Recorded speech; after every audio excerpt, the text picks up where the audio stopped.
not with society. I'm well known by the gentry, you see. I often go round to Quaglino's, and he sometimes comes round to me. I sat next to a beautiful lady when I last went around there to sup. She was wearing a frightfully low-cut gown. You could see she was well brought up. She began to converse rather freely. Her one pleasure, she said, was to cook. She described what she did with her dumplings till I didn't know which way to look. Just then an itinerant waiter dropped a large ice cream right on her chest.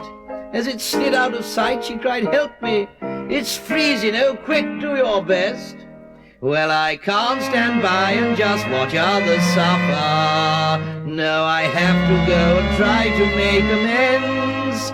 So I held her down by force and applied hot chocolate sauce.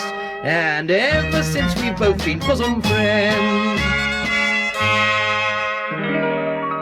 One night at the club I'd been drinking and was staggering home about 3. Well, I'd missed all the cabs and decided it was their turn to try missing me. As I zigzagged along the embankment, as I said, I'd had several halves. On the bridge stood the butcher's young daughter. I could tell it was her by her calves. She spoke in a disjointed fashion. "All the lights have gone out of my life. I know it's not meat, but there's so much at stake, I shall chop out my heart with a knife." I murmured, "That's tripe, you're a chump, dear." It was the language she best understood. She replied, "If I had but the guts, sir, I'd throw myself into the flood." She was northern. Well, I can't stand by and just watch others suffer, and other people's fear just makes me brave. So like the dear kind soul I am, I threw her underneath a tram and saved her from a very watery grave.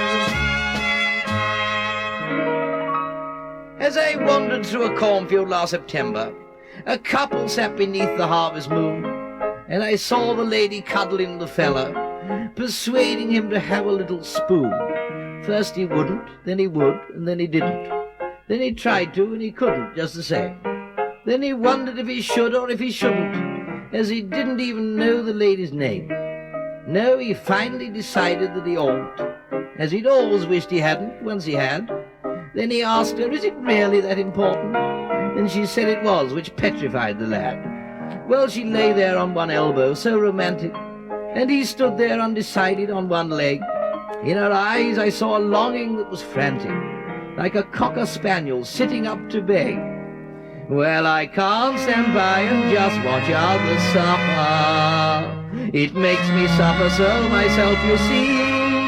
So I pushed and he fell over. They were married in October, and they've called the baby Cyril after me.